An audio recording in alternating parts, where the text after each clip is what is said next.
So Antwon, you are a traffic controller, is that right? That's your title? Oh yes, I am. Traffic controller. So Extraordinaire. what are the duties of a traffic controller? What do you do? A traffic controller, basically, what we do is we sometimes put out cones to direct traffic in which way we want them to go, to be safe for them and be safe for our workers. Sometimes we have to do flagging. Sometimes it's just cones and direction. Sometimes it's signs. Sometimes it's not.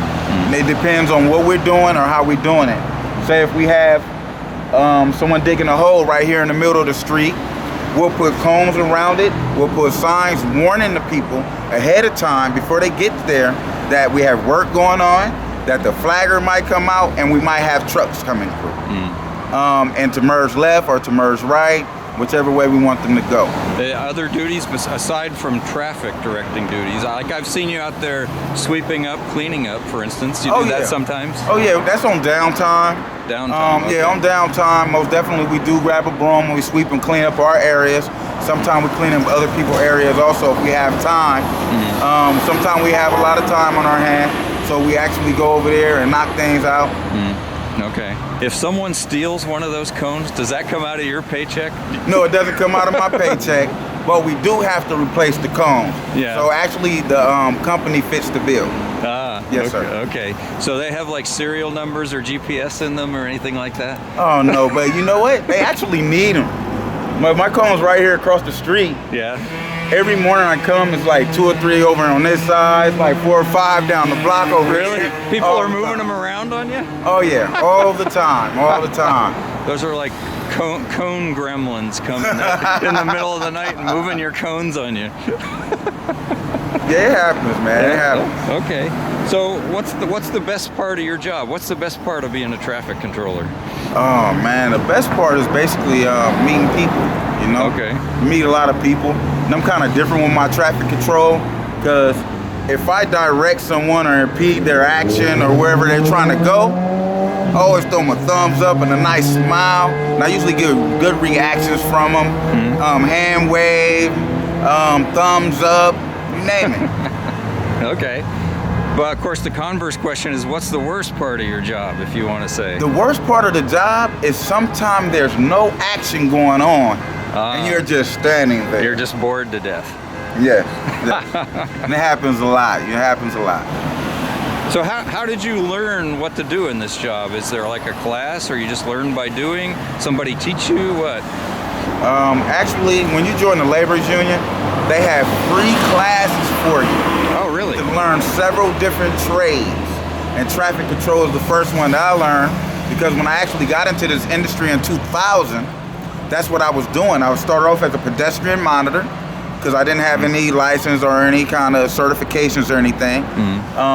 But like 6 months in, I did go get my certifications. Okay. Yeah. And I'm happy I did, you know. Even in that job, I met a lot of nice people. And when Christmas came around, man, like several Christmas gifts came. Really? Yeah. People rolled up, blow their horn, and say, man, thank you for being out here, man. We love your smile. Wow. Yeah, and people just ordinary people. Ordinary people. You know, I never heard of like tipping traffic controllers. They get tips, huh? Yeah, well, I think I do. I don't know too many people who actually get tips for doing it, but I do. I do get tips for it. It's not something I ask for, it's something I look forward to. Right. It just kind of happens. And you know, I always heard nice guys finish last. Right. But since I've been doing traffic control, I found that to be different. Okay.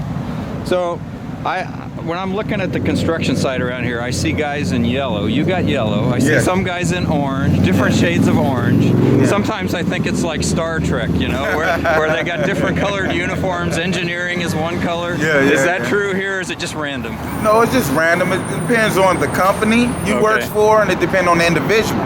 Because if your company supplies the vest, then they just order whatever color they want. Okay. These particular are actually made for night work, street work. When you're out there in the streets doing traffic control or anything, you have more reflectors on it. Yeah, so it's actually a requirement. I see. There's no special code to the colors. Okay, well that's disappointing, but okay. Well, there's a couple formers in here, man, that have like throwback vests. Yeah? Yeah, it looked like they're from like 1972. Oh, really? Yeah. Is that like sort of a status thing to have like an old vest? No, I think it's just some guy just hard to let things go. I see. Yeah, you know, like they have pack He's rats. attached to that vest. Yeah, very attached to it. I actually saw one of the foremen. I'm like, hey man, you have a new vest, man. Since I've been out here, I haven't seen. He said, oh no, I had an old one in the truck. And the next day, he had the old one back on. Yeah. Do drivers and pedestrians generally respect your authority? How's that go? Well, for me, I could say up to like 99% of the people do respect my authority. And by the way that I approach it, with the smile and giving gestures of, hey, good job, thank you very much, saying that to people, they have more respect for you, so they become more lenient. Even when people are mad or upset, sometimes that could change their emotions around just a little bit. I see. You know, so that kind of works for me. But there's a few times where people almost hit me, or people just went through the stop sign even though I have it up. Yeah. And I'll throw up my stop sign, but I will not approach the traffic until I know for sure they're going to stop. That sounds wise. Yeah, because when I get here in the morning, I expect to get home the way I got here. So. You haven't ever had any like serious incidents where like the cops are involved or anything like that, have you? No, but I actually wanted one guy to pull over because he tried to hit me one morning right in front of the superintendent. Deliberately tried? Yeah, he deliberately tried to hit me. Wow. We had the right lane closed. We had trucks in that right lane, concrete trucks, because we had a pour that day. And he had his right blinker to go on to the site. And I'm like, no, sir, you can't go on to the site. Right? And he was like, man, I want to go that way. I'm like, sir, you cannot go that way. And he put on his gas and he kind of like swiped by me, act like he was going on the site, and then he swooped back over to the left and then took off. Wow. Yeah. Did they catch him or did No, they didn't happen? catch him, but I did see the guy about 2 weeks later. Really? Yeah, I saw him like 2 weeks later, and he rolled by and he laughed at me. He laughed at you? Yeah, he laughed at me. He's not a nice guy. I don't Wow. think he's a nice guy. Yeah. That's the minority, though. Most people don't do that, right? No. Yeah. That's the minority. I mean, that's like the 0.1%. Okay. Yeah, that's like the 0.1%. That's not even a 1%. That's like the 0.1%. Okay. This is right in the middle of everything. So I assume you've probably been at other construction sites that aren't so nicely located. Is that true? This construction site is the worst location ever. Really? Because of the traffic. There's so much traffic going on around here. Yeah. And when we have pours, we have to close lanes. Yeah. I know a lot of people will get angry with us, but we're building a big, beautiful hospital right here in the middle of San Francisco. Right. And it's a $1 billion project. It's the biggest project I've ever been on. Is it? Yes. Yeah, I'm real proud to be on this project. The superintendents are super guys in there. All these guys are super guys, man. All of them. Okay. You know, that reminds me, by the way, someone put a comment on your first video that they said it was really great to see someone who was so happy in his job and they thought you should get a raise.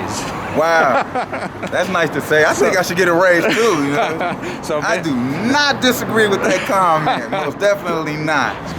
So like every construction job I've ever seen, this one starts like way early in the morning. Yes, yes. Are you a natural morning person, or is this a good thing for you, or is this hard for you? No, this is real easy for me. I mean, I'm the kind of guy that get to work an hour early anyway. Okay. Because the reason why I get to work an hour early, I can never be late if I'm an hour early. True. Right? I have room for mistakes, my mistakes, bus drivers, pedestrians, traffic, anything like that. So I get to work an hour early. I just go to 24-hour fitness, go in there, hit the weights. Yeah, I go work out most definitely. So even though you do all this physical work all day, you still work out before you start work? Oh yeah. Oh wow. Yeah. Look good, feel good. I'm part of that process. Yeah. So you must like working outside, I take it, as opposed to like being at a desk job in an office all day? It doesn't matter to me, you know. No? I kind of approach everything with the same attitude, you know. If I when I worked indoors, I was the same guy, bright, you know, spruce up the place, build up the morale wherever I go. But if you had your preference, which would you take? An inside job or an outside? Oh man, that's kind of hard for me because I love them both. Oh, okay. I kind of love them both. But if I had to choose, Yeah. it would be an inside job. Really? Oh, okay. It would be an inside job, and I would work my way outside somewhere or another. Just to get a little taste of both worlds, Right. Well, so that brings up, is there a natural progression in this job? If you were to get promoted, what would your next thing be? What would your next position be? Well, I call myself a part-time supervisor. Okay. That means I handle a little paperwork here and there, but I don't necessarily give orders out and tell people what to do. Okay. But I do handle extra paperwork. If there's any overtime, most definitely I jump on board and take care of that. I'm the designated guy when it's time to get equipment out in the morning. Sometimes I have to wake up 4 o'clock in the morning. Oh, wow. Just to get started, get to the shop by like 4:30, something like that. Get out here and have everything out and ready. Sometime by 6, sometime 5 in the morning. It depends. Holy Depends. cow. That's early. So the next step would be a full-time supervisor then, something like that? Yeah, something like a full-time supervisor with a company vehicle. A company vehicle. Oh. Wink, wink. And what kind of vehicle would that be? Like maybe a Corvette or F-150 with the gas car. Wink, wink. Do you get to know people in the neighborhood while you're here? Do you see same people all the time? Man, I have so many new friends out here. There's this guy that walks by in the morning. His name is Dave. Every morning, same routine. When I see him, I always wave at him. And one day he said, man, you know what? I walk by here every morning because you brighten up my day. Oh, wow. When I hear stuff like that, it makes my day. It lets me know that what I'm doing is the right thing. My guy Larry, man, he brings me coffee every morning, man. Wow. Yeah, it's my guy. We kind of trade off days, who's going to pay for it, So you're becoming sort of a part of the neighborhood, really. Yeah. But then this is like any construction project. Eventually, it'll be done, and you'll have to move on to another one, right? Yeah, I'll move on to the other one. Won't that be kind of hard to leave, though, after knowing all those people? It's always hard. Yeah. It's always hard. Every job I've been on, I've met people, and then I had to move on. And, we all have our separate lives, so we kind of move our separate ways. Right. It's kind of like when you were a teenager and you had your teenage friends that you hung out with every day. Yeah. But as you grew up, some got girlfriends, some got work, and then you kind of like grow apart. Right. Because you don't have that much time in your life for everyone. I wish I could spread it out equally like that, but it's impossible. Are you ever still in contact with people from old jobs that you did in the past? Oh yeah, I have a few friends that I still call and contact. If there's someone out there who thinks they might want to do this job, what advice do you have for them? Oh, be ready to stand there in that one position for 8 hours. Yeah. Be prepared, because there will be days like that where that happens.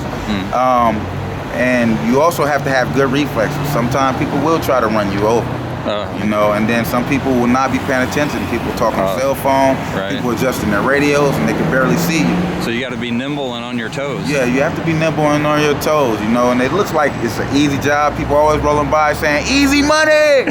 And I'll be like, man, tell my feet and my back that! You got to have some crazy stories of things that have happened, it's things you've seen or whatever, right? Tell me a crazy story.